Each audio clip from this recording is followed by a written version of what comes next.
Praise the Lord. I greet you very good morning in the precious name of our Lord and Savior Jesus Christ. మన ప్రభువును రక్షకుడైన యేసుక్రీస్తు నామములో మీ అందరికీ శుభాలు తెలియజేస్తున్నాను.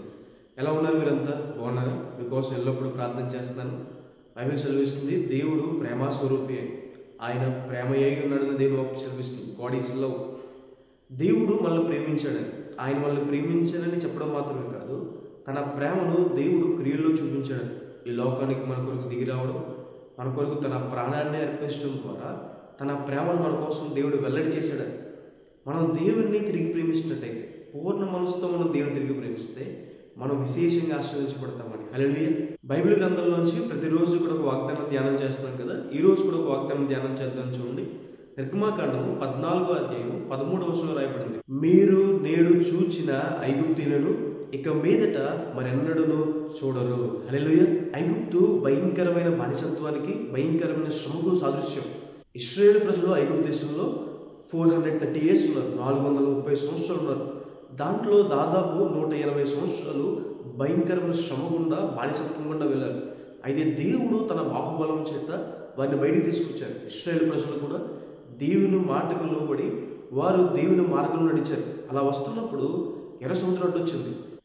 ఆ సమయంలో ఎదరేమో ఎర్ర సముద్రం, వెనకాలేమో ఫరో సైన్యం. ఎందుకు ప్రభు ఈ మార్గం గుండా నడిపించావు అని అనుకున్న సందర్భంలో దేవుడు చెప్తున్నమాట, మీరు ఇప్పుడు చూస్తున్న ఐగుప్తుల్ని మరెన్నడూ మీరు చూడకుండా ఉండేలాగా నేను ఈ మార్గం గుండా నడిపించాను.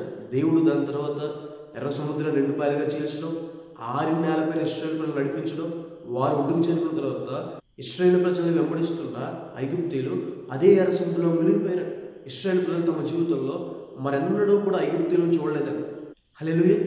మన జీవితంలో కూడా మనం ఎప్పుడైతే పాపాన్ని విడిచిపెట్టేస్తామో, పేతురు గారు అంటారు, ఇక మీదట మీరు పాపంతో జోలి ఏమీ లేకుండా ఉండండి. మనం ఎప్పుడైతే పాత జీవితాన్ని, ప్రాచీనమైన జీవితాన్ని విడిచిపెట్టేసి దేవుని మార్గంలో నడవడం మొదలు పెడతామో, దేవుని వాక్యం సెలవిస్తుంది, ఇక మీదట ఇప్పుడు దాకా మీరు దేవుని వ్యతిరేకంగా నడిచినప్పుడు ఏవైతే మనం తరివాయో, అనారోగ్యం కావచ్చు, అప్పుల బాధలు కావచ్చు, లేదంటే అపజయం కావచ్చు, భయం కావచ్చు, మీదట మీరు అవన్నీ కూడా చూడరండి. ఇప్పుడు వరకు ఏ అనారోగ్యం బట్టి అయితే మీరు బాధించబడ్డారో, ఇక మీదట అనారోగ్యం చూడరండి. ఇప్పుడు వరకు ఏ అప్పుల బాధలు బట్టి అయితే మీరు తరవబడ్డారో, ఇక మీదట ఆ భారం నుంచి దేవుడు మీకు విడుదల ఇస్తాడని.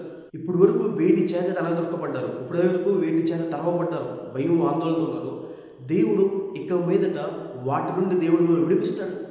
మనము ఇక మీదట పాపముతో జోలి లేకుండా బ్రతికినప్పుడు, పాత జీవితాన్ని పూర్తిగా విడిచిపెట్టేసినప్పుడు, ఇక మీదట ఆ శ్రమలు, కష్టాలు ఇక మీదట మీరు ఎన్నడూ చూడకుండా దేవుడు మీ జీవితంలో మేలు చేస్తాడు అని. హల్లెలూయా. ఒక వ్యక్తి దేవుని దగ్గరికి వచ్చి తన పాప స్వభావాన్ని విడిచిపెట్టేసి దేవుని కోసం బ్రతుకుతున్నప్పుడు, ఇక మీదట తన జీవితంలో జరిగే మేలు ఏంటి? మొదటిగా, అప్పుడు దాకా పడ్డ కష్టము, శ్రమ, అనారోగ్యాలు, బానిసత్వం నుంచి దేవుడు పూర్తిగా విడుదలిస్తాడు. అలాగే రాయబడింది, విడవబడిన దానివని ఇక మీదట నువ్వు పిలవబడవని. పాపం చేయడం ద్వారా దేవుని తోడును పోగొట్టేసుకున్న మన జీవితాల్లో మనం దేవుని కోసం నిలబడడం మొదలుపెట్టినప్పుడు, ఇక మీదట దేవుడు నీకు తోడుగా ఉంటాడు. మీకోసం అందరూ చెప్పుకుంటారు, దేవుని హస్తం తోడున్న వ్యక్తి, దేవుని మహిమన్న వ్యక్తి అని అందరూ మాట్లాడుకునేలా దేవుడు చేస్తాడని. బైబిల్లో యోసేపు గారి కోసం మనం చూస్తాం కదా. యోసేపు ఎక్కడున్నా, ఎటువంటి పరిస్థితుల్లో ఉన్నా, యోసేపు గారికి మాత్రం దేవుడు తోడై ఉన్నారని. ఇక మీదట దేవుడు నీకు తోడై ఉంటాడు. బైబిల్లో రాయబడింది, ఇక మీదట మీరు సిగ్గును అందరూ, అవమానం అందరని. మీరు దేవుని కోసం బ్రతకడం మొదలుపెట్టిన రోజే దేవుడు మిమ్మల్ని గణపరచడం మొదలు పెడతాడు. పాపం చేయడం ద్వారా అవమానం, పాపం చేయడం ద్వారా తృణీకరించబడ్డం. అయితే ఇక మీదట మీరు దేవుని కోసం బ్రతకడం మొదలుపెట్టినప్పుడు, ఇక మీదట దేవుడు మిమ్మల్ని హెచ్చించడం మొదలు పెడతాడు. దేవుడు దావీదు గారిని, దానియేలు గారిని, షడ్రక్, మేషక్, అబేద్నెగోని ఆయన హెచ్చించారని. పౌలు గారు అంటారు, ఇక మీదట నా కొరకు నీతి కిరీటం ఉంచబడింది అని. హల్లెలూయా.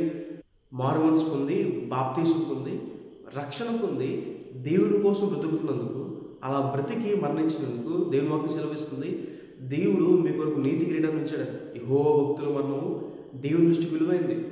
దేవుని కోసం బ్రతికి చనిపోయిన వారు, అనగా నీతిగా, న్యాయంగా, పరిశుద్ధంగా దేవుని ఆజ్ఞల ప్రకారం జీవించి దేవుడి ఇచ్చిన రక్షణని పోగొట్టుకోకుండా అలా బ్రతికి చనిపోయిన వారు, వారు దేవుని నుంచి పైన నీతి కిరీటాన్ని పొందుకుంటారని.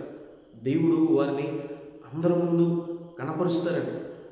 ఈ లోకంలో మనం దేవుని కోసం తీసుకున్న ప్రతి మంచి నిర్ణయానికి, మనం బ్రతికిన మంచి బ్రతికి దేవుడు ఈ లోకంలో మనకు ప్రతిఫలం ఇస్తాడు.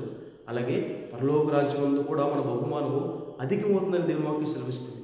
అందుకే బైబిల్ చదివిస్తుంది, ప్రభువునందు మన ప్రయాస వ్యర్థం కాదండి. దేవుని కోసం మనం ఏం చేసినా వ్యర్థం కాదు. దేవుని కోసం తీసుకున్న మంచి నిర్ణయాలు, ఆయన కోసం పడే కష్టము, శ్రమ ఏది కూడా వ్యర్థం కాదు. దేవుడు గొప్ప బహుమానం ఇస్తాడు అని. కాబట్టి ఈ వాగ్దానం విశ్వసించండి. ఇక మీదట ఇప్పుడు వరకు మీరు పడిన కష్టాలు చూడరు. ఇక మీదట దేవుడు మీకు తోడై ఉంటాడు. ఇక మీదట దేవుడు మీకు కనపరుస్తాడు. ఇక మీదట దేవుని కోసం బ్రతుకుతున్న మీకు నీతి కిరీటం ఉంచబడిందని హల్లెలూయా. ప్రార్థన చేసుకుని ఉంచండి. సర్వశక్తిమంతుడా, జీవం గల దేవా, ప్రభువా మీకు వేలాది వందనాలు యేసయ్యా. ఈరోజు వాగ్దానం ద్వారా మాతో మాట్లాడినందుకు దేవా, ప్రభువా మీకు వేలాది వందనాలు.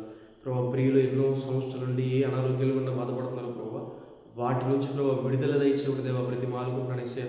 ఇశ్రాయేలు ప్రజలు ఐగుప్తు దేశంలో ప్రభావ ఎన్నో సంవత్సరాలు పడిన కష్టాన్ని, ఉదయాన్ని, శ్రమ నుండి ప్రభావ ఒక్క రోజులో వారికి సంపూర్ణ విడుదల దయచేశారయ్యా. ప్రభావ ప్రియుల జీవితంలో అలాంటి మేలు చేయండి. మేము పాపాన్ని విడిచిపెట్టినప్పుడు, మేము మీ మార్గం రావడం మొదలుపెట్టినప్పుడు, మేము పాపంతో ఏ జోలి లేకుండా ఉన్నప్పుడు ప్రభావ మీరు మా జీవితంలో అలాంటి మేలు చేస్తారని ప్రభా యేసయ్యా, మీరు మాకు తోడై ఉంటారని ప్రభావ మీరు హెచ్చిస్తారని ప్రభా మీకోసం బ్రతికినందుకు ప్రభావ మీరు మాకు ప్రతిఫలాన్ని, దాని ముఖ్యంగా నీతి కిరీటాన్ని మాకు ఇస్తారని సెలవిస్తున్నందుకు దేవా మీకు వందనాలు.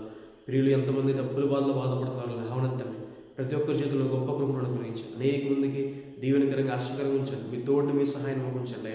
ప్రభు ఈ వాగ్దానం చూసిన వారి జీవితాల్లో కుటుంబాలు ఆశ్రయించమని యేసు నామమున అడిగి వేడుకుంటున్నాను తండ్రి. Amen. God bless you. God bless India.